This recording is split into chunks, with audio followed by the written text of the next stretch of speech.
Hooper now offloads. Oh, so close, still short. Blaubanga. Big 10 yellow toothbone. There he is! He's over!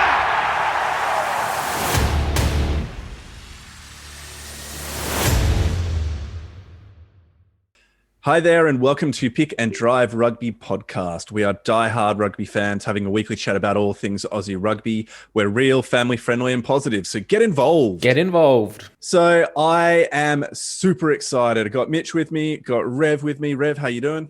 Very good, thanks. Good to be on. Brilliant. And if it's your first time to the pod, I'm Ando. Hi, super nice to meet you. We are excited, and we're excited because there is a Wallabies series win that we get to talk up and just enjoy for a few weeks until we get spanked by New Zealand in our first rugby championship game. But either way, let's live in the moment right here, right now. We've got a lot to go through this evening, but before I tell you what we're doing, Mitch, can you please take us through our socials? All right, we're on Instagram at #pick_drive_rugby. We're on Facebook at the Pick and Drive Rugby Podcast page, and we're also on Twitter at pick_drive rugby. Brilliant. Hit us up on there. We've had heaps of traction on Twitter recently, mostly because we keep putting out angry posts in the moment, and it's a lot of fun. Angry but positive, I guess some would say. I don't know if you can have that. Realistic. Yeah, realistic. Maybe. Yep. Either way, this evening, we're going to be tracking through just a little bit of the spicy news in terms of international results, because we've barely talked about that over the last few weeks. We've been so preoccupied with the live stream series that we were doing with Benny Alexander. Thank you to everybody who tuned in and participated and knows that we haven't had a chance to chat about anything else. So we'll quickly run through some of the internationals. We're going to go through the Wallabies series review, and as we're doing that, we'll be integrating the locker room questions and comments that have come flooding into it. So basically, we're going to jump into the spicy news. Why don't we go? Let's go. Let's go. Okay, time to talk some spicy news now, and what we're going to do is go through and wrap up some of the games that have happened in the last few weeks. As Ando mentioned in the intro, we've been doing our live streams for the last sort of week and a half, so we've been focusing very much on the Wallabies and what's happening in Australian rugby, but there's been some pretty big results coming out around the world as well. So we'll talk about those, and the first one we want to talk about is the Rugby World Cup 2023 qualifying game between Tonga and Samoa. So they played two tests. After Tonga was absolutely pumped by New Zealand, they played a game. Tonga hosted the first one, and Samoa hosted Samoa hosted the first one, Tonga hosted the second one. The first result saw Samoa coming away 42-13 victors over Tonga, and the second result saw Samoa 37-15 to Tonga. So the reason we're talking about these is Samoa has now qualified for the 2023 World Cup. I actually not too sure. I might throw this to you, Rev. Does that mean that Tonga aren't in the World Cup at all, or do they have another competition they have to go through to qualify? Yep. Yeah, they now go to the Asia and Oceanic branch of games, so they're most likely going to come up against some teams like Hong Kong and a few others that will be floating around that sort of level. So they're still expected to make the Rugby World Cup. I think the same thing happened in 2019 where they had to qualify the same way. They just have to go the long way around now, play a few extra games. Which isn't a bad thing, really. I mean, a few extra games is probably good to get some minutes in the legs. So, plenty of excitement for them. And also, just it's interesting. I noticed they've got the home and away as Samoa and Tonga hosting, but all the games are in New Zealand. It's part of a sort of Pacifica round sort of thing. So it was a really nice incentive to try and get people involved in the games and a lot of New Zealand fans engaged. But also kind of interesting that they're not held in those countries, and whether it's just financially it's hard to do, or a lot of those players are playing in New Zealand. But I thought that was interesting. I think there was also an issue with transportation, stuff like that, over international boundaries. So the need to go into quarantine when heading to different places, getting everybody to come to the one country, New Zealand, and having all the matches there, just from what I understand, made sense from a logistics point of view, but also does bring up some of the inequalities within Pacifica Rugby, in that, from what I understand, Tonga had to pay for their own quarantine period. And I'm not sure if that's the case for Samoa as well, but it just shows the lengths to which some of these players are having to go to even compete in international rugby, like fork out of their own pocket to pay for accommodation costs when you're playing for your country. It's just incredible. So there's, I mean, a whole other storyline there that we don't really have time to go into tonight. Nor am I well versed enough in it. But yeah, there's a lot going on beneath the surface.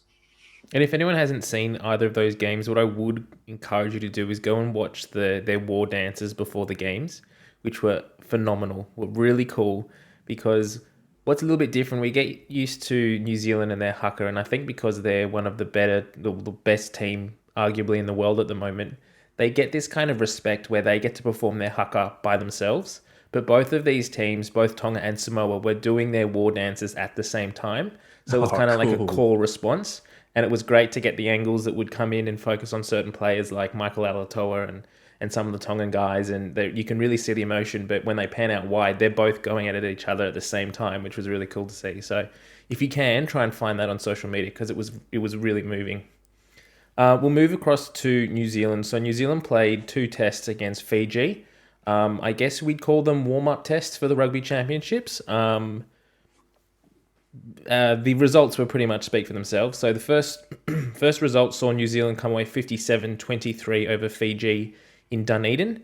Interesting one around that game was that Aaron Smith was captained New Zealand for the first time. So it was great to see him get the opportunity to captain his country. And then this weekend, New Zealand ran out 60-13 victors over New Zealand in over Fiji, in Hamilton. Did anyone have anything they wanted to say particularly around either of these games? Not overly.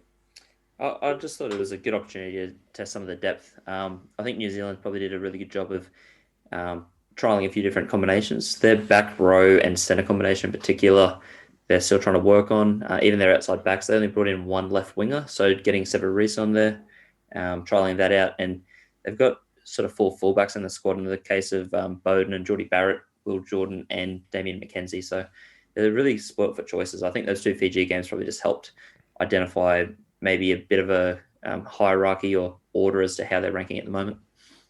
And if you come away just looking at the results completely and the scorelines, Ando, you didn't get to watch these games, but you probably imagine it to be quite one-sided against Fiji, New Zealand just scoring points all the time. But when you actually watch the games, it's not like that at all. And Fiji were very competitive in these games. It only got, as sort of is typical for a Fijian side, it was only in that last kind of 15, 20 minutes when New Zealand was able to put the foot on the throat and step away and score a few tries. In the first game, Dan Coles came on and scored 4 tries in 20 minutes or something. So, before that, they were a lot closer. But one thing that has really excited a lot of people around the world is just the fight that Fiji have and the raw talent that these players have. And there's a lot of talk now, which we'll move into. Actually, before we get into that a little bit, Wales also played Argentina in 2 tests, and we just want to talk about them because they're included in the Rugby Championships for this year. So the first test this weekend, Argentina came away 33-11 victors over Wales, which was great to see, and played in Cardiff. And last week, it was a 20-all draw between Wales and Argentina. So it was good to see a pretty full-strength Argentinian side go up against a fairly understrength Welsh side due to the British and Irish Lions. But very good to see Argentina get a run and to come away with the victory this week. Yeah, I actually watched the draw, the 20-all draw, in full the night that it was on, and it was a really good game, and it was good because it was a fantastic opportunity for Argentina to go up against a tier 1 team that was a bit under strength, and for them to just continue to cement the quality of their team. It was interesting seeing Miotti on the bench as well from the Western Force, has obviously flown over and been in training camp with Argentina for a while now. And Cubelli as well. Yeah, Cubelli was starting. And I don't think we can read too much into these results insofar as the Welsh team had hardly any of their quality players because they're almost all with the British and Irish Lions at the moment. Plus, they had Lee Halfpenny get injured in a trial game or just prior to this 2-match series, and so he's unavailable. And I think he did his MCL or something like that. Yeah. So yeah, it was a great game to watch, and Argentina played fairly well. Came back in and kind of stole the draw at the end of of the first match that I watched. But I don't think we want to read too much into it moving forward. Well, but it was a good performance from Argentina being a full-strength side. So good to see them actually being able to take that lead in the second test and really run away with it. But the reason I wanted to bring up these results and talk about it is something that's been around social media, that's been thrown around a lot this last week or so, particularly with the test against Fiji. People are calling for an expanded rugby championship to be formed. It's probably a little bit too late for 2021, but definitely by 2022, they want to see it expanded to a 6-team competition to bring in Fiji and Japan into an expanded rugby championship. Now, what's everyone's thoughts around this? Rev, you go first. I'm really for this idea just because I think Fiji just offers such an exciting brand of rugby, and both them and Japan are in a really, I think, really ideal time zone for us. Japan obviously brings a lot of money as well, and their side's really competitive to the point that I think they probably should be getting more game time against the tier 1 nations, just so that they are week in, week out getting players exposed to that, as opposed to having to build up for World Cup cycles. So I'd be really interested to see how that goes. Especially, I do like the idea of having both of them added. I think having 6 teams, just having that even amount, so you've got everyone playing on a given weekend, would be good to see. At the moment, though, so much hinges on just their access to players. I think if you had Japan and Fiji in here full strength, that's perfect. If you had even 3 or 4 key players from each side missing because of top 14 or whatever it was, they'd really struggle, especially against South Africa and New Zealand. So I think that's something that I'd really have to try and figure out is, what does a world calendar look like for rugby, and how do we fit them in there just so that they're getting the same amount of time as the Six Nations sides and the Rugby Championship sides. Yeah, exactly. Yeah, because you go, Andy. Okay. I'm having a look at so the top 14 starts in September, and unfortunately that's when the Rugby Championships is kicking off. So a bunch of the Fijian players would likely be playing for the top 14 clubs, or would need dispensation to be able to play, which I'm not sure would be able to happen. And so, because it's not the Rugby Championships over such a long period of time, that it doesn't fall into an international window. Is that correct? Yeah. Yeah. Okay. So, I mean, look, that in principle, I love the idea. I really think an expanded competition would be really good from a marketing point of view as well, broadcaster money point of view. Also, it may well keep South Africa in the Rugby Championship, and that's commercially really beneficial as well. I don't believe the hype that they're going to get into the Six Nations. I think that the veto powers of nations like Scotland and Wales and Italy will keep them out. But yeah, I think if we expand the Rugby Championship, that gives a greater reasoning for South Africa to be staying in. It provides Australia with more competition that's not just freaking against South Africa and New Zealand, but other people that we can build our depth with, compete with. And sure, I'm not claiming that we're going to smash Fiji and Japan every single time. I think far from it, actually. But the more games that we're playing against teams which are going to give us a run for our money, but we should realistically be able to beat as well, I think is beneficial, considering the youth of our squad moving forward over the next couple of years. I think World Rugby really needs to get behind this and really support Fiji and Japan financially, if that is one of the reasons they may not be able to contribute to joining the Rugby Championship. Because if we look at the growth that Argentina has gone through from being involved in the champs for 5-6 years now, they beat the All Blacks for the first time last year. Now, if you look at the Fiji side that went up against the All Blacks this weekend, they've got a lot of firepower there. They've got a lot of raw talent, but they don't have the game time together, the cohesion, which is the buzzword at the moment, to really be able to prepare for a proper series against New Zealand. Now, if we bring them into the Rugby Championship, and same with Japan, they pushed the British and Irish Lions a few weeks ago quite far as well. But if we bring a team, both of these teams in, get them some good development, some good time together, and consistently year-on-year games against these top nations, they're going to be a lot more competitive. And in a few years' time, they could be really pushing the top nations. So it doesn't make any sense to me why we wouldn't include them from a world rugby perspective. There's no alternative for them. They're not involved in any other competition. and they're up and up rising teams that we really need to get behind and push. I also think that the inclusion of the Fijian Drua in Super Rugby from next year, which is still to be officially ticked off, but is most likely going to happen, will potentially be able to secure some of the players back to Fiji to play full time. They won't be able to compete financially with some of the European teams, but it will give the Fijian talent time to develop as a team. And if we look at like the Jaguares did with Argentina, the bulk of that team went on. It basically was the same team that played in Super Rugby that moved straight into the Rugby Champs. So if we get a similar competition happening like that, it's going to be awesome. Yep. Anyone have anything else they want to say around that? No, I want to get to the Wallabies game. Let's keep going. All right. So the British and Irish Lions have been going ahead over in South Africa. We'll go quickly through the results. So the first game, they played against the Sharks, 31-71 to the British and Irish Lions. Then they played against the Sharks a second time. The first game they played against the Sharks, they played them twice now due to COVID. The games got muddled around. The first game was a 54-7 victory to the British and Irish Lions. The second game was a 31-71 victory to the British and Irish Lions. They have since played the Stormers this weekend, and they came away 49-3 victors, and they played South Africa A, or basically South Africa, and South Africa won that game 17-13. So some interesting results there. You probably watched a little bit more than us, Rev. Did you have anything you wanted to say around this? Yeah, a few of the fixtures stood out. Just the 71-31 against the Sharks for that second game. It was interesting because it was tied up at 26-all at half time, and it wasn't until Jaden Hendricks, the Sharks halfback, got a red card that it sort of changed a bit. So there was a strong showing from that team.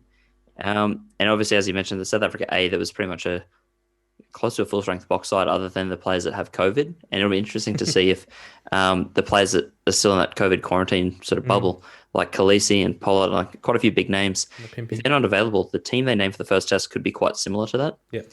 I just want to point out the other game, which was South Africa A versus the Bulls.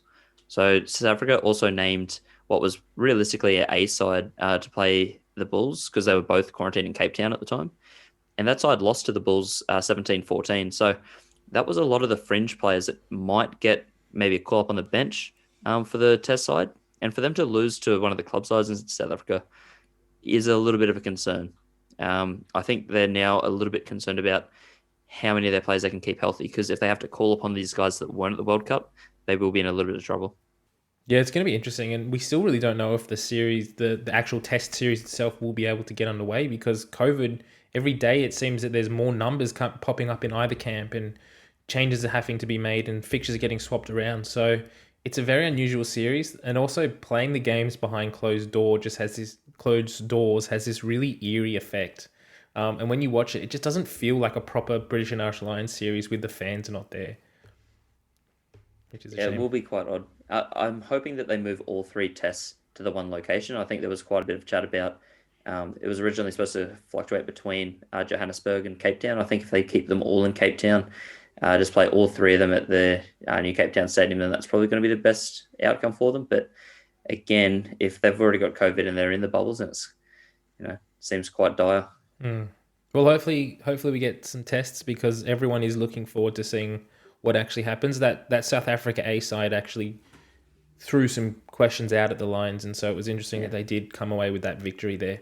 But I think that's all we've got really for the news section. Should we dive into the Wallabies review? Yes, let's go.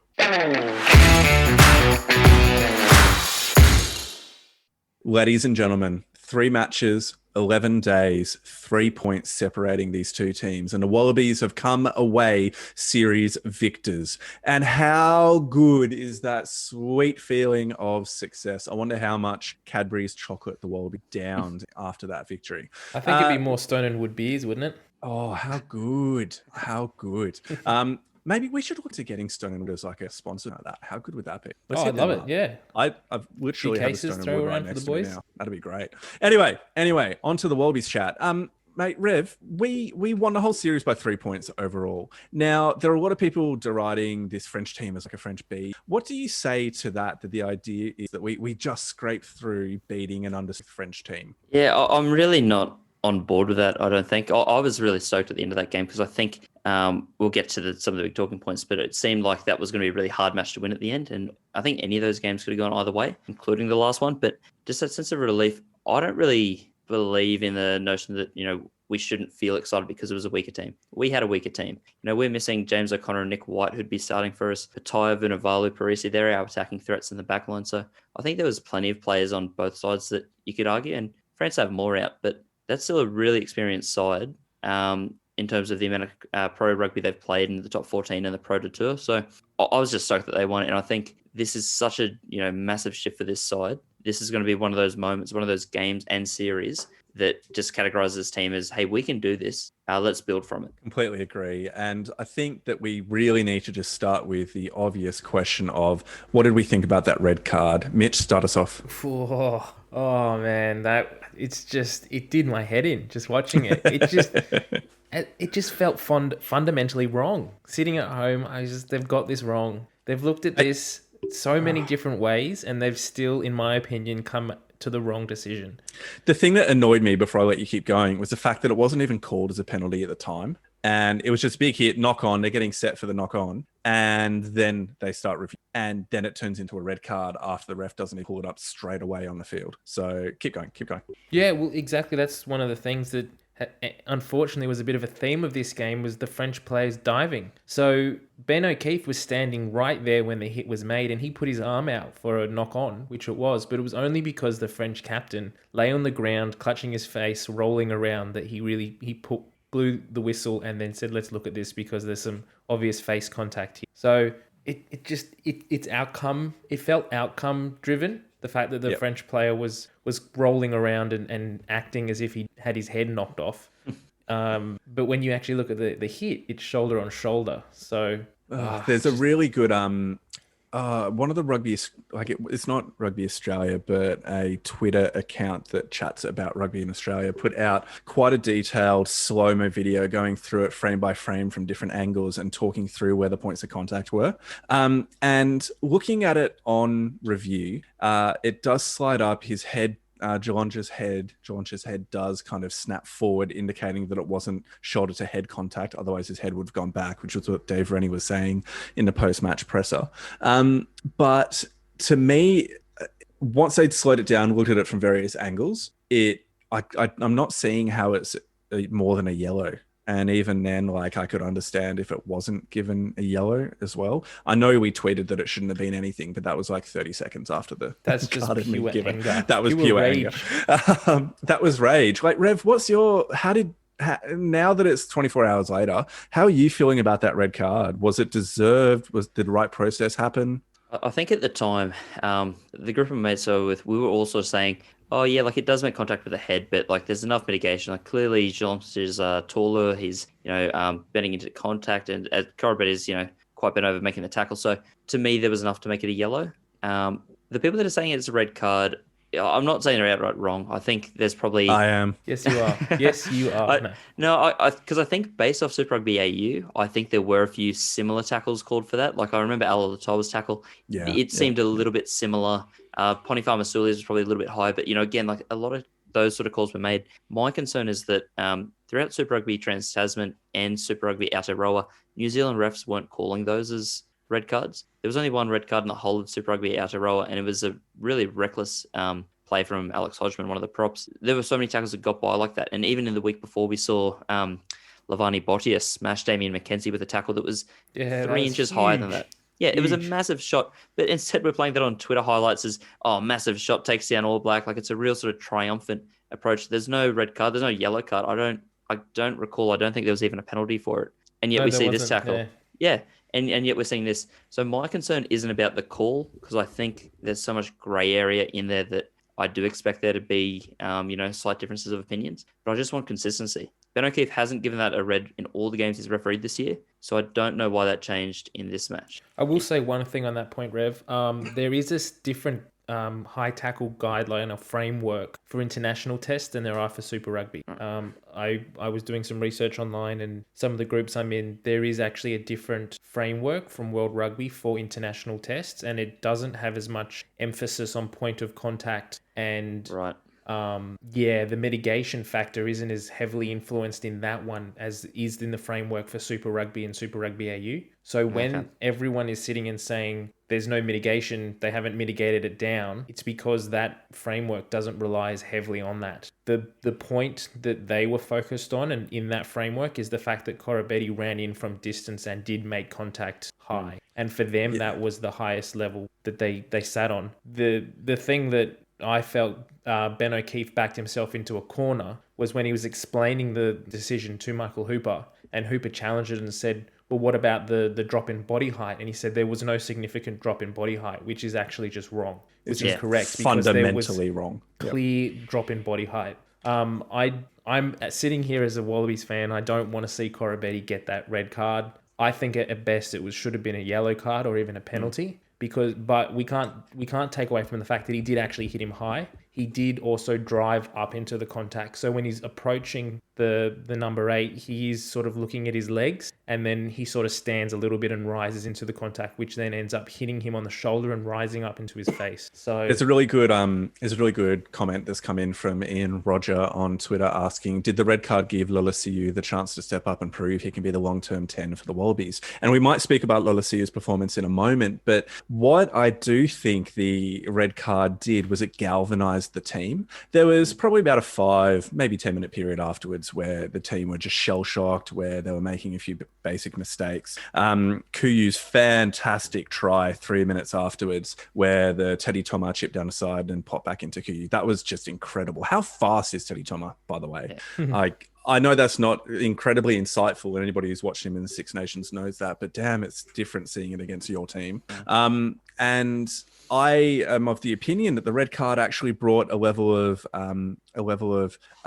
anger, a level of frustration, a level of where our back is to the wall, we're going to prove them. And I think it really did galvanize the team. But why don't we shift across? Actually, can I just say on that point as well? One other thing, a big factor in the reason that the Wallabies won this game was because the test was played at Suncorp. And I think Suncorp at the moment is the best venue for Australian rugby in Australia. The fans are so engaged with the Wallabies at the moment. When that red card was given, it wasn't just the Wallabies, the players that were galvanized, it was the fans as well. The whole crowd went off. They were all on their feet. They were screaming at the ref. They were going absolutely bonkers. And I think that's what that got them engaged in the match. That made it personal for them as well, because they felt like they were bleeding like the Wallabies. So if that was played at the SCG, I don't think we may not have come through with the victory, because they didn't have that atmosphere that Suncorp provided. Yep. A couple of other comments that have come in. Douglas Gardner, thank you so much. Surely you have to start with that red card. The Kiwi refs have abandoned the law book and made up their own laws this year around head contact. It's an absolute blight on the game. See my previous Twitter comments for my angry version and angry opinions. Sheepy puts in, how can one drop a good 50 centimeters or more, specifically to the height of an incoming tackler, and there still be no mitigating factors? That is a fantastic question that Mike Hooper asked and got a substandard answer. Sheepy also asked, who dives better, the Italian soccer team or the French rugby team? Definitely the Italian soccer team, because it won them the game, whereas this did not win them the game. Sucked in the monkey. So I have such disdain for the French. Yeah. I can feel it. It's coming through. Yeah, I'm feeling it. I study way too much European history to respect the French history. Okay, they seriously lose nearly every campaign war. So anyway, for another time. What I want us to move to now is Lolosiu. So speaking to that comment that came in from Ian Roger, was this a bit of a standout game for Noah? How did we think that he went? And when James O'Connor gets fit again for Bledisloe 1, what's going to happen there with the number 10 jersey? Rev, I might get you to start. Well, I mean, if there's a chance to put a Reds player in the team, you do it. It's as simple as that. So, look, realistically, I thought before the series that O'Connor would start test 1 and 2 and would see Lolosiu maybe get a few more minutes in the second. And I was hoping he might get 100 minutes throughout, something like that, to develop himself. But he played all 240 minutes. Only 3 other players did that for Australia, and he was a standout across all of it. He was so pivotal to that game. His kicking has been nearly perfect, as I'm sure we'll get to. He scored really a pivotal try with that intercept. He set up that first try so perfectly. That's exactly what you'd expect a seasoned campaigner to do. Even some of like a Richie Mwanga, Andre Pollard sort of quality. To find Hooper so perfectly with that line, I just think he connected really well. And the combination, we were so concerned, I think, about a Tate Lolesio combination because they're both so young and inexperienced. How good did they look together? Like they just Yeah, they linked were up great. perfectly. So I think he had. Did they play? I mean, Sorry, did they play together in the under-20s? Tate and they did for a bit, but Lolesio wasn't the 10. he was 12. He It was 12. Harrison. Yeah. So I Yeah, think we so- need to bring Harrison in for Bledisloe 1. More I like white it. guys in a team, the better. But that actually leads us really well into kind of just picking out some more of the Wallabies players that really stood out. And I just want to quickly highlight that whilst Tate McDermott was good, I'm pretty keen to see Jake Gordon step back in the starting 9 jersey for Bledisloe 1. So now that we've said that, let's Really? keep going and Come let's talk about on. other players. No, not at all. Right, that- I thought Tate was fantastic. I thought Tate had a really, really good game, and I'd said previously on the Pick and Drive Live chats that I was really happy with the impact that our bench was having with players like Tupou and McDermott coming off and having late kind of 30-minute impacts on the game and getting home strong. And there's a part of me that firmly believes that Taniela Tupou's role is best coming on in the second half at about the 45th minute, like in this game. Fantastic. Do it again. Have Alatoa start and then bring Nella on, close out the game. Awesome. That doesn't take anything away from Nella. It doesn't take anything away from Alan. It simply uses the talents that they have in the best way possible mind. And I thought previously McDermott was kind of in the same vein, which is why I was so much, I guess not like a fanboy for Jake Gordon, but I thought that Jake Gordon's poor performances in game 1 and slightly in game 2, even though he did improve a bit, meant that maybe he could start again for game 3 and then bring Tate on earlier to have that late game impact. But he didn't inherently prove me wrong, because I think Tate's a good player, but he had a fantastic match. He was, I think, maybe a beneficiary of the fact that we didn't spread it wide very much. So the weaknesses in his wide passing weren't brought to the fore, and it gave him more opportunity for a little bit more sniping around the That's enough from me on Tate. Mitch, what do you reckon about that one? Yeah, Oh, I think you're on the money. Which Mitch? Sorry. Mitch and Rev. Nah. Mitch and Rev. So we'll go Mitch first. Yeah, I was.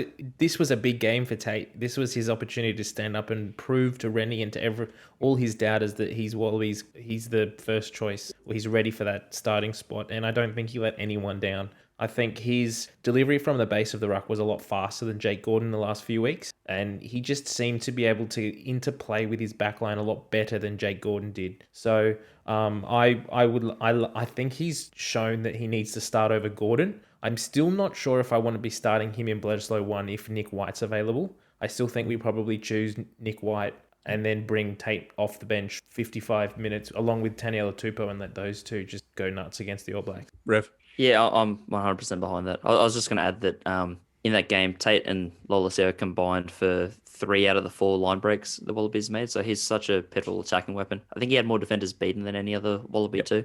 Yep. But the thing that I liked most, I do think Nick White's our starter when healthy, but Rennie, I think, is still working out the best combination. In 240 minutes to get both Gordon and Tate to have 100 plus minutes each, I thought was awesome. I thought we got to see a bit of what both of them could offer. I think McDermott showed more. I think in the world where White's starting, Tate's my 21 and coming off the bench. But I think how good that we got so many minutes into both of them. And that's such a, I think, testament to how Rennie attacked this game. He had 42 players to choose from, but he saw 27 players like, these are the guys I want to give minutes to. And we came away with, I think, some pretty good return from that. And how good was it to see his combination with Michael Hooper? He's taken Michael Hooper's game to another level as well, from being able to support those breaks that he makes. Like, Hooper's been doing that consistently for the last few years, but there's never been anyone that's sort of right on his hip to carry it through. So the fact that Tate is seeing that and is consistently there is exciting as well. I thought he had a fantastic game, and I don't think he had many doubters, so he hasn't proved them wrong, but I think he stepped up to the expectation that was put upon him. I don't think he was our best player. I'd probably be arguing that Hooper was the best player for the Australians that game, but he had a very, very, very solid game, and so congrats to him. So Nick Vasiliev, no, I don't think Gordon should actually be the starting halfback. And Jason Sherman.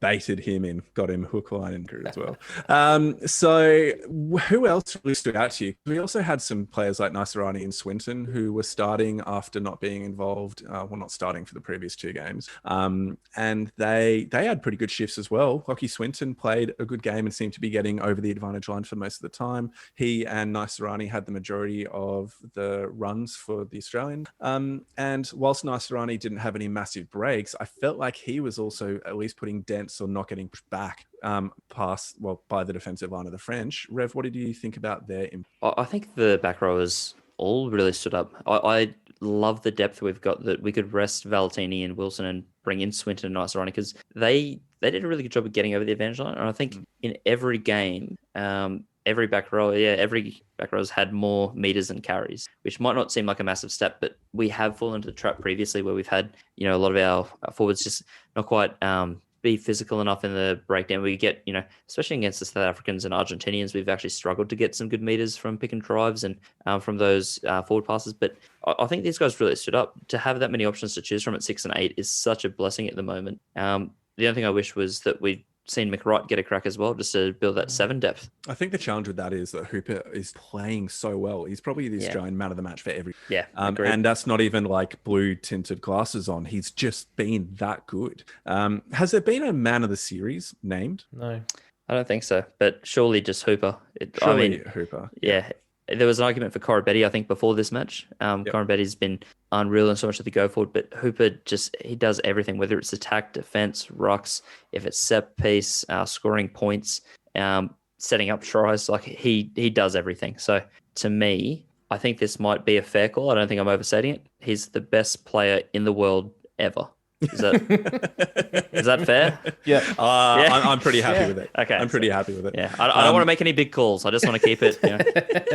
One thing we've got to say though around Hooper is that the people that were bagging him before, like it's just been an Australian rugby thing to poop on Hooper for the last few years. Hooper poopers. The Hooper poopers.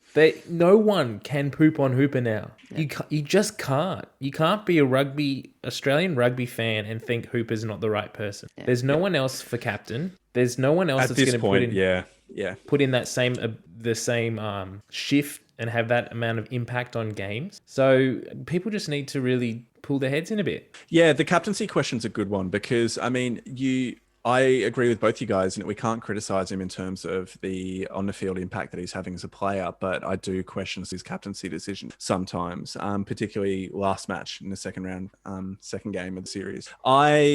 If James O'Connor had been fit and consistently fit for the last month, I wouldn't be adverse to him being the captain. And Michael Hooper maybe being vice captain, that wouldn't worry me. I would be quite happy with that because I feel like James O'Connor within Super A really stepped up and had some fantastic moments of game management, which is something that Hooper has sometimes lacked for the Wallabies. But that being said, I don't see any other replacement, particularly when Nick White is as well. I don't see who else you'd replace him. My only question around that is, and I think Rennie's looking to the 2023 World Cup. And I don't necessarily know at this point if James O'Connor's going to make it. He may not. He's signed on to make it. He signed on to play in Australia until then. And his goal is to get there.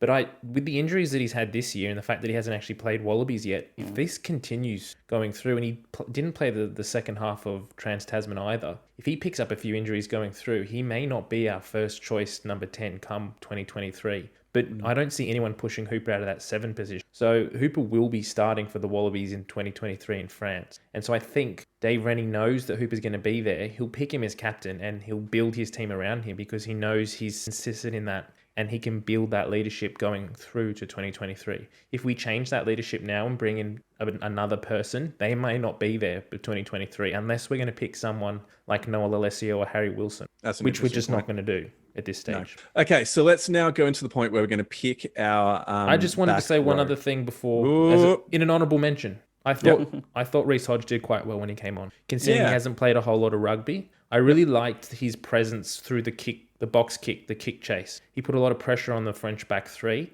and he turned over a fair few balls because he was consistently in their face as they were taking that high ball. And I think that's something we lacked in the first 2 tests. I hear that. I definitely hear that. Well, Rev, you've got to pick 6, 7, and 8 for the first blood as well. Who is it? Valentini, Hooper, and Wilson. Yeah, okay. I think, Stays is the first one. they just have so much form coming through, and I think as much as we liked what Swinton Nasrani did, I really like that balance. Yep, I hear that. I think that you have a decent argument. Oh, who's on the bench then? You're gonna have Nasrani or Swinton on the bench? I'd keep Nasrani. I think his impact is a little bit better. I think he's a little bit more useful for lineouts. It was funny, before all this happened, I really backed Pete Samu as a number 20 just because I think he can also cover open side better than Swinton and Nasrani can, while still giving impact. But they've all proved themselves. So I think, we stick to pretty much the same back row setup we had for the first 2 tests. Yep, I hear that. Mitch?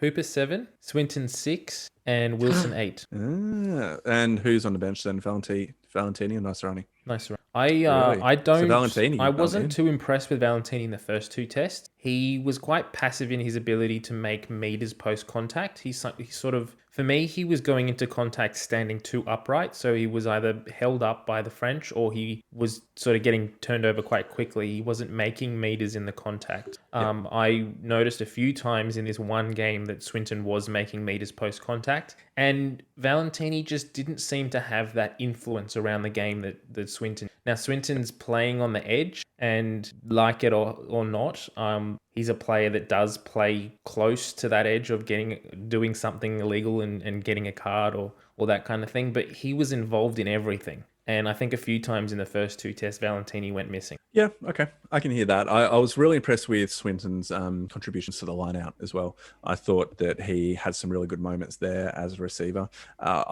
Personally, I'd be having Valentini at 6 and Hooper. Well, you're welcome to be wrong. That's fine. Nasrani. No, that's okay. I like your blue glasses there, so well done, mate. Thank you. I also just want to say that it seems that Swinton plays better with Hooper next to him. Yeah. It seems that Hooper's able to keep him in check and keep him focused. And I don't know if it's necessarily Hooper calming him down. I did say this leading into this test series, but I think Rennie has been very influential in his ability to play to a certain line almost and not step over it. Yep. I think that's one of the things that Rennie's impact has had on Swinton this game, and I think it might have been a lack of leadership or a lack of coaching from the Waratahs for Swinton to give some of those silly penalties and cards away in the later half of Trans-Tasman. Now, obviously, we've already spoken about Marika's red card. That fundamentally changed the picture because it meant that we were down a winger. Filippo Dungunu, broke his arm in his first forearm in the first tackle of the game, or his first involvement in it. So we were down our 2 starting wingers after 5 minutes. And then we bring Reece Hodge on, who I like the guy, but he's not fast. And so when we have those 2, that reality, we just didn't play the ball particularly wide. And so what I actually think is that changed or made us adapt in a way that actually benefited the strengths of our team. So the strength of our team, in my mind, is our forward pack at the moment. We actually have quite a few brace strong forward pack, and we actually kept it a lot tighter. And I noticed that it just meant that instead of playing with that width where we'd be trying to play the out the back pass to the 12 to the second receiver and get a bit of width on the play, we were actually just doing little variations off the forward pod. So we'd play it out to the point of the figureheads, the front runner of the 3-man pod, who would either do a little pop pass or they'd be flat enough, like we saw within Lodisiu's pass to Hooper, that he'd be flat enough that the players would be able to receive the ball and get their shoulders through the tackle at the very least. And so I personally really like this game because it showed me that the team can adapt and play differently beyond that helter-skelter, trying to run it wide from any position that we seem to just fall sometimes, but it doesn't seem to be the way that Rennie is trying to coach the team. Rev, thoughts, comments, opinions? Yeah, you're right. I think the Coram Betty red card was so beneficial because it forced us to change. And I think in the last match, what we saw was they were penalised very differently at the ruck. So because the French were getting away with murder, they kept continuing to, and the Wallabies just sort of looked stunned but didn't react to it. This time, they nearly seemed like forced into it out of anger and just the crowd's energy, like just having that many people around them screaming that, obviously it was the wrong call. They really galvanised and got around it. But something that I really like, and it's been mentioned a bit on Twitter, is this whole idea of a glitch in the matrix. So that bounce pass that the French scored off last game, and then we had our own sort of bounce pass from Swinton where Tupou scored a phase later. I think when something this different happens, it throws off both teams, and it really depends on how quickly you react to it. And I think the Wallabies scoring that try in the 10th minute really helped because the French went off their game plan immediately. And even though they ended up scoring off it, when they got a kickable penalty, all series we've seen them kick for the post and play a lot of a territory game when they're not in our half. And because they had a man up the whole game, they really didn't play that same way. And it ended up backfiring. So I'm really behind the whole idea of Wallabies reacting positively to this, and the French probably conversely not doing so. Yeah. Okay. Mitch, any comments you want to chuck in before we keep going? Yeah, I thought it was quite interesting in this game, the fact that we didn't have Marika Koroibete. It almost felt, in some ways, I mean, as we've said, he was so good in those first 2 tests, but there was a few times that I felt Matt Tamua looked to him too quickly, particularly in the first sort of 5 or 10 minutes of both of the first 2 tests. He got the ball in the center of the field and threw these long swooping passes to Koroibete on the wing, almost like cutting out his centers and just hoping that Koroibete would do something.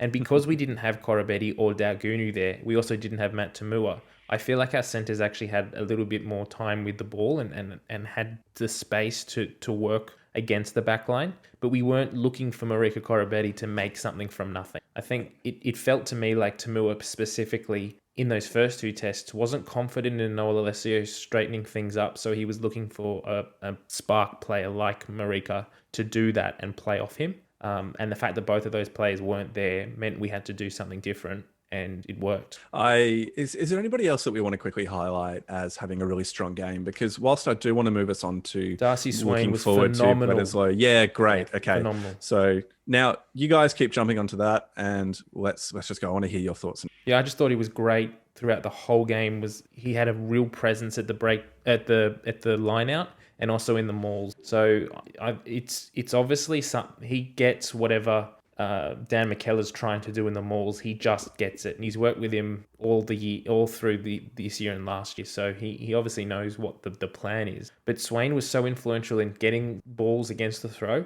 but also dissecting or breaking away the French mauls, but also being able to get through and hold the ball up, particularly for that last turnover.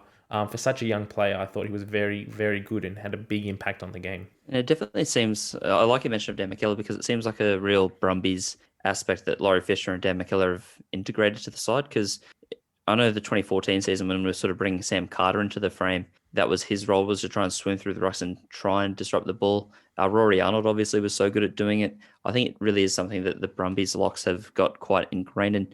Swain had arguably the best season out of the debutants, so I'd need to look through and make sure. Apart from being a penalty mate. Yeah, well, before the season, he was the one player I thought would be quite risky to play, and I thought they'd go Philip Salakai-Loto and Tamani for most of the games, but he proved me wrong. His first impact ever as a Wallaby was charging down a halfback's kick. That's a great thing for a lock to do. He's stolen lineouts already at Test Rugby. He secured the win for the Wallabies by getting that turnover at the maul and just stopping all their progress. I thought he had a great campaign, and if he was listening to the first podcast, then I apologize. You're a legend. And if you weren't listening and you happen to listen to this one, I never said anything bad. I've backed you the whole way. Always backed you. So I think to me he's probably the big success story out of this. But again, how nice is it to see minutes given to like Angus Bell and Hunter Paisami and Len Ikitau, players that were sort of around the squad or got a few minutes last year but didn't get much. Yeah. Now we've got pretty much a full game into Angus Bell across 3 games. Paisami's played over 200 minutes. Like that's great to just inject these players with that bit of confidence and a bit of experience. I got to say, I think Marika getting the red card early probably helped both Swain and Swinton to get the fear of being that Wallabies player that got carded. So maybe that was away from the back of their minds. They just were able to play the game in front of them. So we just got to have someone red carded early every match and okay, all right, now boys, now we play. We play. It's all right. I'm not going to be the one that loses us this game. Yeah. Are you guys okay if we kind of move and start looking forward? Yeah. Okay. Oh, I just wanted to say one thing around the referees. There's some other decisions that came up in the second half that were just puzzling around. Oh, yeah. Why they're happening. So the first one is the first try to the French where the player elbows Tate McDermott in the throat. The thing that frustrates me most about these kind of technicalities is that whenever the Wallabies score in this whole French series, it seemed like the TMO and the match officials went through every possible breakdown that they possibly could leading up to it to see that we didn't do something wrong. And most of the time they found something and disallowed it. Now the French do score tries and they don't look at them. There was the first test, they scored 2 tries off forward passes, didn't get looked at. This one, they score a try and they elbow Tate McDermott in the throat. We've seen players get yellow cards for much less in the past. So the fact it's just inconsistent refereeing in that we're looking at one team analysing completely everything that the Wallabies are doing, but not look at the French. And that takes us into is this the BPA one now?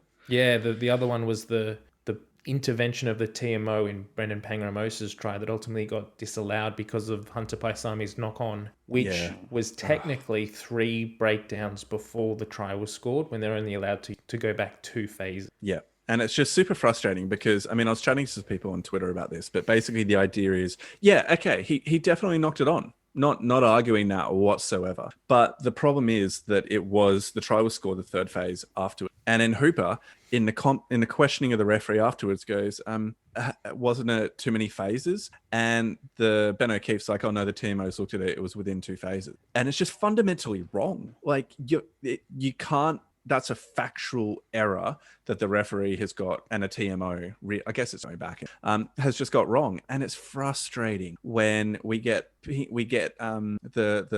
bad rub of the green with the technicalities on that point, but then Tate McDermott gets elbowed in the throat when they're going over for the try, and then that's not even looked at all. And so it's just there was high contacts on Hunter Paisami and Lenny Katau. Yeah, there was 2 in 2 or 3 phases, and he's called a penalty against it, but he's not looked any further. And Hooper's even said to him, like, "Are you going to look at that? There's high contact there," and he gets shooed away. And so and it's like there's 37,000 fans who think differently or something. Yeah, like exactly. But the fact is, why are we looking at certain things against the Wallabies but not for the French? And this isn't something that's just been a theme this test series. I feel like it's been a growing theme for Wallabies test for the last probably 3 or 4 years. And I don't know why, because I wouldn't say that we're an out and out dirty team who plays players off the ball or who does illegal tactics. Someone, not me, might say that a team like maybe New Zealand are well known for doing things like that. Not me, obviously. Or South Africa. Not me again. But it just feels like, from a refereeing perspective, we're viewed as doing things illegally, so they have to check every single thing to make sure what we do is right. And by doing that, they find things that are wrong, and so they wipe our tries off the board. And it's not just this French series. It happened in the test series over in Europe a few years ago. It just seems to be this trend that follows teams around. Now, I don't know if that's Michael Hooper's relationship with referees, in that they don't necessarily, the referees don't like Michael Hooper personally, because I'm not seeing Michael Hooper have great interactions with any referee. There's not been many referees who communicate well with Michael and have jokes and that kind of thing. I don't really know what it is, but it needs to change moving forward. And I hope by Rennie coming out in the press conference and saying some of these things, that it does highlight that fact. Because if you look at like the NRL, if there is inconsistencies in refereeing and people can see that there's big mistakes made, there's outcomes from that. Referees get dropped. They go and do learnings. They're not appointed to this level again, those kinds of things. But in World Rugby, in rugby union, it just doesn't seem to happen. Yeah. Rev, any quick comment on that one before we move on? I think one of the big things is the Wallaby sides of old have been penalised a fair bit, but it's been for things that aren't dirty. I think I'd agree. I don't think we're a very dirty side. I think we've been very guilty of being offside or lying in rucks through fitness and maybe more discipline issues rather than outright trying to get some sort of rub. But I'd agree that it seems as if we're not getting many of the 50-50 calls. And I do wonder how much of it is because of my perspective as a Wallabies fan. And maybe if I was, watching the French side as, adamantly as I was the Wallabies, yeah, or even as a neutral, if I was, just clocking up the number of penalties and thinking this seems fair or not. Because I think some of the calls could have definitely been checked. The Tate one, God, didn't it just scream to you the Karevi card that we got against Wales? Like those sorts of things. I'm like, again, I just love consistency, because if that's happening, and this one looked even worse, how is that not getting even checked or brought back for a penalty? So I think you could see with the BPA disallowed try, Ben O'Keefe was quite stern with Hooper. So I do think Hooper probably needs to work on a bit of his cordiality with the referees, just to make sure that he doesn't need to, go out to dinner and drinks with them, but he needs to make sure that they respect him. Yeah. And that, he's showing due respect as well, because it is a game of relationships, which is quite different to the other codes. So I think that's something that, he'll work on, and he already seems to be improving on. I will say one super thing. hard though, having to talk to the guy that's just given your freaking winger a red card for what looked like a pretty innocuous hit in the 4th minute. I will say one thing around that referee decision as well. It did seem like the French were actually asking Ben O'Keefe to look at a lot of things when like they all came at the referee. There's about 4 of them that were all in his face going, knock on, knock on, knock on, knock on. So he looked at it, but no one from the Wallabies went up to the referee after that try and said, can we look at the head-high contact on my player? Hooper did later on the hits on Ikitau and Paisami, but got told to go away. But I don't know, it just looked like the French were actually highlighting things to the referee and saying, can you check that? Can you please just make sure we're in the try-scoring situation? Maybe Hooper didn't do that. All right, I'm giving you guys about a 1-minute warning. I'm going to ask you to name your back line for the first Bledisloe, assuming that everybody is fit. Okay, except for Dungurnu, because he's just broken his arm, so he won't be fit. All right. So you're going to have to do that. Now, what I just want to kind of do is a bit of a transition. We've got a couple of comments here from Dave Chilton I want to track through. Also, everyone is excited and fair enough after such a gutsy 14-man win to take the series, but I thought we looked average all series against a seriously green and undermanned French outfit. I think we'll get hammered at Eden Park in 3 weeks. I agree partly. I think Dave's overstating it here. I think he's doing a little bit of a disservice to the quality of this French team. But in saying that, we have not been great for game 1 and game 2, and even in his third match there were some really significant moments of just inaccuracy, dropping the ball, not passing it to the right person at the right time, but basic errors of being offside. We let in throughout the game. How many penalty kicks did they get?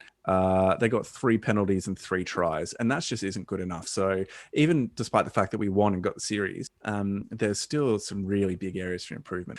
Hugh Tyndall says, how good? Rhetorical question. What do you think of the changes Rennie made to the 23? Keep them for Bledisloe, 1, or bring back Wilson, etc. We kind of spoke about that when we looked at our starting back line. Interesting question about whether Darcy Swain starts. I probably think bring Matty Phillip back in and have Darcy Swain on the bench. I want to say on that point, I think Darcy Swain had a bigger impact on the set piece, so the maul and the line out than Phillip.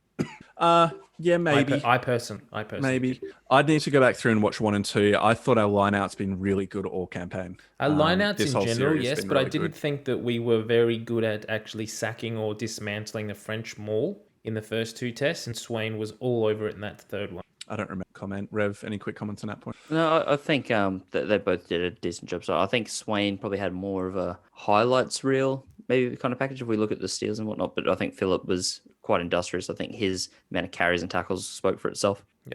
Okay, let's keep going. So Dave's got another question about Tate starting against the All Blacks. Who should we use at 15? Not going to Banks. If Jock's fit to start, what happens there? Okay, now what we're going to do is we're going to go through our back line, because in my mind, the starting pack is actually pretty, I'm pretty sure we'd be naming similar 1 to 8s. Yep. And I don't think it's that much of a controversy. So that's why I'm going to back line, because let's be where games are won and lost.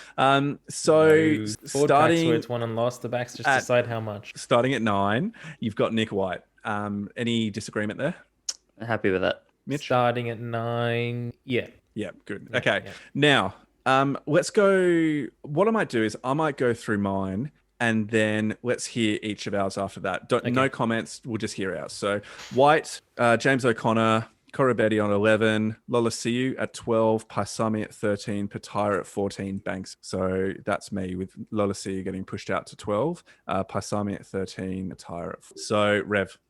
Gee, that's pretty similar to mine. I want to reward Lolosiu for his effort, so I'd keep White and Lolosiu as a combo, keep the Brumbies set. Korobetti at 11, I'd have O'Connor at 12. Okay. I think he's just going to be a nice little link play there. Parisi at 13, I want to see him in action. And I think we need a wrecking ball. Paisami didn't quite have that. 50-50 for Pataia Vunivalu. I'll go Vunivalu because I want a bit of height. I want us to use that aerial game. And I think having 2 playmakers can do that. And then Banks at 15. Okay. Mitch? Okay. I'll go with White at 9. James O'Connor at 10. I'll go with 12. Pai Sami at 12, like this Who's week. your 11? Who's my 11? Corabetti, surely. Yeah, so I can pick everyone, right? Yeah. Yeah, Everyone so I'll go except with for Corabetti Dunguni. 11. Corabetti 11. Hunter Pai Sami at 12. Len Ikitau at 13. Okay, yep. So Dalgunu's out with his... So who's your 14? Basically, Pataya, Yeah, I'm Vunivalu, just Kellaway, thinking. maybe? I'll go with Kellaway and Reece Hodge at 15. Nice. Yeah, okay. What's the change? What's the change there? Yeah, a few changes there. I would like to be starting Parisi at 13, but I don't want to start him for the Wallabies against the All Blacks for his first test in however many years. Yeah. Same with Vunivalu. I wouldn't be starting him against the All Blacks either because it only takes it takes 1 second of doubt for a player like Sevu Reece to just pounce, or Mwanga to just score straight through if you're just not 110% on your game. So now, I actually just wanted to expand upon that because for 2 of the 3 of us, we've chosen Banks, and I understand why you also would consider bringing Hodge in too. For me, Banks actually had a pretty good game 3,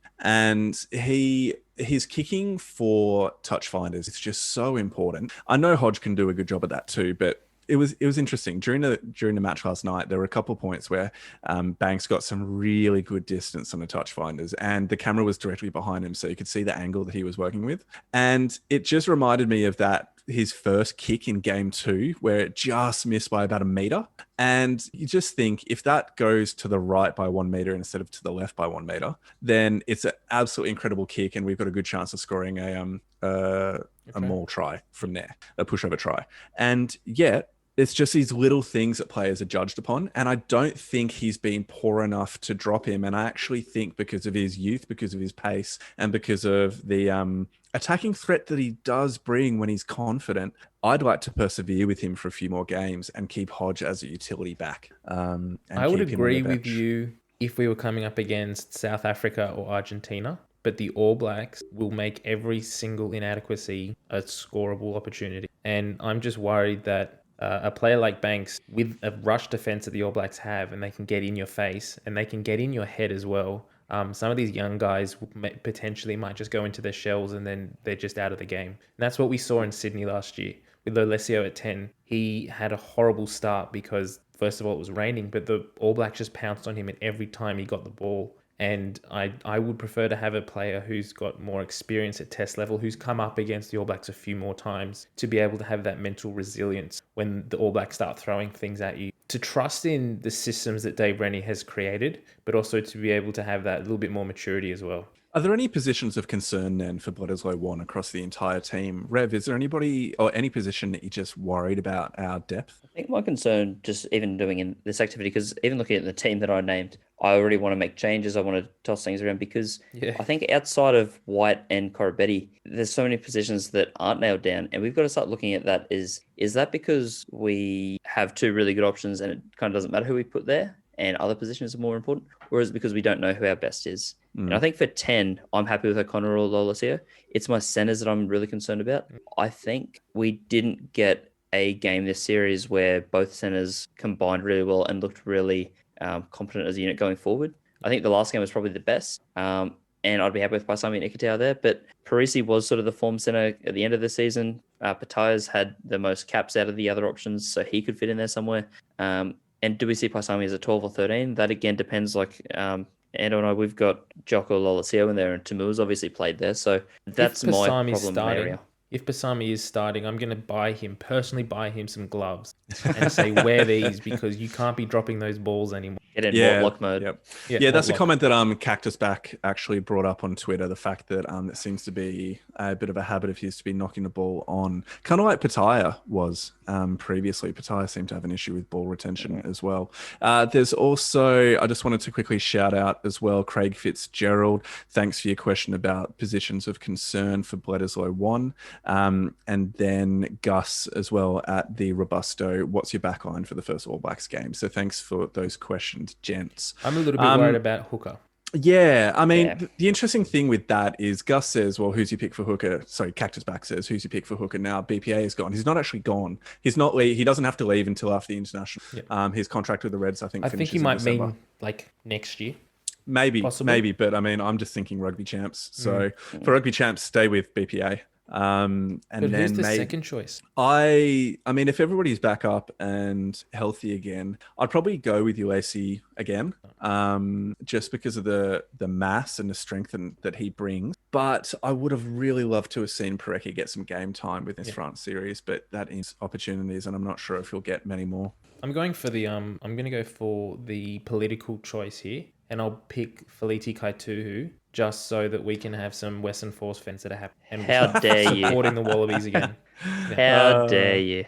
Yeah, because he's the You best. politician. He's the best hooker we've got in Australian rugby at the moment.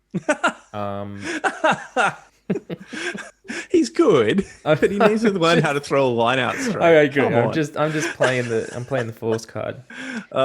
You know what? It is a pain for him. I reckon he would have been on the bench ahead of UAC if I would niggle. yeah, I would choose him over Ulysses, but I would also choose Parecki over him as Really? Okay. I think that's kind of our issue. I'd say there's nearly 8 hookers in the country that are all, you could nearly throw a hula hoop around their skill level. Like they all have different strengths and weaknesses, but at the same point, they're all sort of around that sort of 6 to 7 out of 10.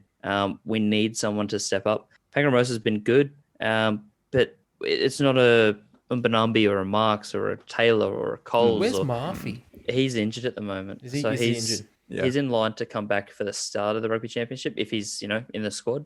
I see him and Parecki both playing a similar role to BPA has this tour, or this series where he sort of stayed on the wing for a lot of those attacks. But Parecki and Murphy are both quicker than BPA, so that might be something that is beneficial. They just have to try and make up for the bulk, because BPA, size. like Ulysses, is they're both sort of those 115 plus hookers, which is pretty handy, or 112 maybe plus hookers. Whereas Parecki and Murphy, they're both a bit fitter.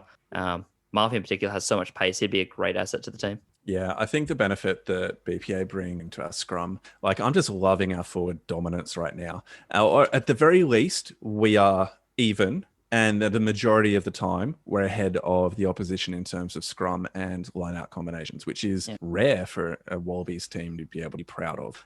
But it's bloody fantastic. So Douglas Gardner comments, how good to see the transformation of our forward pack over the last couple of years into legitimate world-class across all aspects of the game. That, in my opinion, might be overstating it a bit, but that doesn't take away from... on the money. Same with Feliti being the best hooker in Australia. Yeah. So, look, guys, we've been chatting for a long time. There's been a lot of good stuff to talk about. I might just kind of leave it open here for your final thoughts. Jerry Springer-esque. Are there any final comments you want to make about this game, about this series, that kind of round things up? I'll hear from both of you, then I'll provide my own and we'll wrap things up. So, Mitch, let's go to you first, and then Rev, jump in straight up. Yeah, I'm happy that we won this series, and I think the mental learnings that the Wallabies will get out of this series and this victory will be massive. And I think it would really help shift them in a different direction going into the rugby champs. I'm not necessarily going to say that we're going to go out there and win the rugby champs. I still think particularly the Bledisloe is going to be a massive mountain for us to climb, but we're trending the right way, and I'm happy to see that. I'm really liking what the players themselves are actually saying after this game, and talking about trusting in the system, having belief in the mission, and playing for people and playing for the jersey and bringing pride back. It's great to see that Rennie has put that back in the forefront of the players' minds, that they're actually playing for Australia and they're doing it for the country, which is great to see. My biggest worry about the rugby champs moving forward now is that Tupou, who has been scrummaging with the same pair of boots for the last 4 years, has now given them away. And his ascendancy at the scrums might no longer exist because he has to get a completely new set of boots. That's pretty Rev. I think probably 3 things. I'll try and go through them quickly. I think Rennie's picked 39-man squad with 3 ring-ins. So with 42 players across 3 games, 11 days, he only used 27. I think that's a really great signal in the fact that he knows what his best team looks like, and he's just sort of doing the fine sort of tooth comb through that just to really net that down once the injuries not come in. So that's a great start. I think secondly, we do need to be realistic with rugby championship expectations. I think we can all learn from how we went from Super Rugby AU to Trans-Tasman, where we were so happy to be winning because we were versing other Aussie sides, and the Reds looked great, the Brumbies looked great, Force looked really improved. Waratahs look great. Waratahs had 6 players look great, and yeah, that's kind. 6, yeah. I reckon I could count 6. But I think the thing is, we need to realise New Zealand is the benchmark still in terms of depth. South Africa are the current world champions. They still have a ridiculously strong starting, best 23. We shouldn't expect to come away with wins just because we beat this French side. And it'd be great to get some wins, but we shouldn't expect it. And the last bit, and this bit I think is really key because it happened after Super Rugby AU as well. Going on Twitter, I was stoked to see the likes of Andy Lee retweeting a Wallabies win. Flight facilities, like we're getting musicians involved. Sterling Mortlocks, we've got ex-players. We've got Andy Good, so like English players, and Israel Dag got involved as well. And Fitzy as well from Fitzy and Whipper Show. I don't know how big of a claim to fame that is, but like we're getting He people. knows nothing. Yeah, but great. they're all Eddie McGuire as well. Yeah, and that's the thing. Like we're getting people that aren't rugby related or aren't Wallabies related sharing this stuff and really like buying into it. And I think that's so important that we've got not just your Ruston supporters involved, but we've got people that don't know what a ruck is cheering on this Wallabies team. And that's an undeniable on that aspect as well. of like so many people I saw on my social media that aren't Wallabies or rugby fans that are going off about the red card. I was like, you don't even understand what's happened, but I'm loving that you're watching this. Loving interaction. Yeah, and it adds that extra element or that extra part of the conversation around a winning Wallabies leads to the growth of rugby in Australia. And it's a really hard conversation to have when we're talking about grassroots support, when we're talking about alignment between different levels of rugby within Australia overall. But I think that the more opportunities we have to improve the quality of the Wallabies is we've got to take them all on board, which is why the idea of expanding the rugby championship, I think, needs to seriously be looked at and considered. Because, I mean, if we can have an opportunity to play, and I hope this doesn't come across as arrogant, but my expectation would be if Japan and Fiji are coming, we would be winning 3 out of 4 games against them. They may well take a few games off us here and there, but overall, my expectation would be that we have more chance for winning as well. And everybody loves a winner. It's the simple truth of it. We need to be winning to draw the fans back and to be getting more support and publicity and investment to the game. But that's not what I'm meant to be talking about right now. My kind of moving forward, I want to see this be a bit of a turning point in terms of the growth and maturity of the team. It seems that after the Corambetti red card, there was this acknowledgement of here are the constraints that we have to play in because of the red card.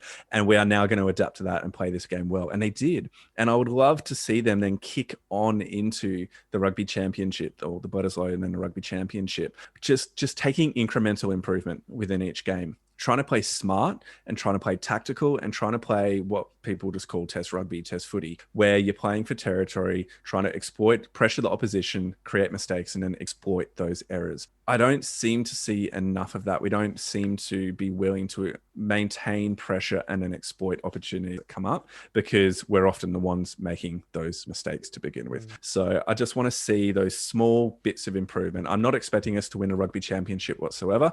Hopefully, get 1 game or 2 games off the All Blacks and then win the Argentina games. And I don't even know what to say with South Africa because I don't know what it's going to be like for them. But yeah, I just want to see incremental improvement. And that's my thought. Cool. How do we feel about finishing up there, gentlemen? I think we need to. We've been going for a Sounds while. good. It has been a while. Pod. It's a long pod, but hey, it's a series win, so we're going to do it. So thank you, everybody, for getting with us to this point. It has been an absolute pleasure and privilege to be here with you. Mitch, it's been a pleasure. Rev, it has been a pleasure. And to everybody, good night, farewell, and for all the fish. Catch you next Bye. week. Bye.